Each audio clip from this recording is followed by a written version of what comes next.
কিন্তু আল্লাহর কথার প্রতি মনোযোগী হইতে হবে।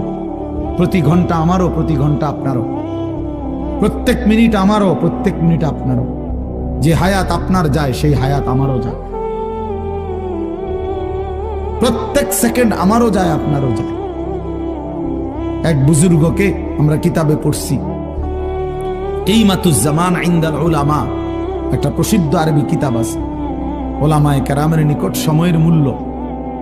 ওই বইতে আছে, এক বুজুর্গকে এক ব্যক্তি আইসা বলছে, হযরত আপনার সাথে আমি একটু কথা বলতে চাচ্ছি। হযরত বললেন, কোনো দ্বীনি মাসআলা? বললেন না, এমনি একটু কথা বলবো। উনি বলছেন, তাহলে তুমি সূর্যকে যেটুকু সময় তুমি কথা বলবো ওইটুকুর জন্য থামায় রাখো। কসম, আমরা কিতাবে পড়ছি। উনি বলছে, তুমি সূর্যকে থামায় রাখো, যেটুকু সময় তুমি আমার সাথে কথা বলবা ওইটুকু সময়ের জন্য যদি তুমি সূর্যের গতি থামায় রাখতে পারো তাহলে কথা বলতে পারো, নাই তো আমার এইটুকু সময় তুমি নষ্ট করার কোনো অধিকার রাখো।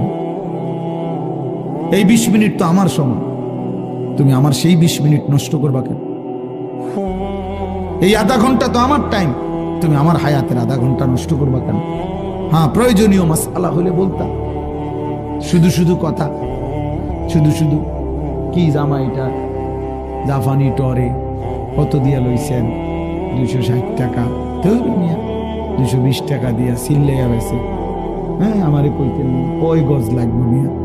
হ্যাঁ, আমার পরিচিত কত দোকান আছে।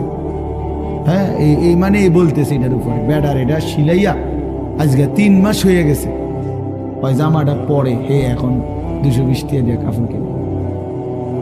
এগুলা অপ্রয়োজনীয় কথা না, বেহুদা কথা, অনর্থক কথা। এই জন্য দোস্ত ভাইয়া, জিন্দিগি এত গাফিল হইতে নাই।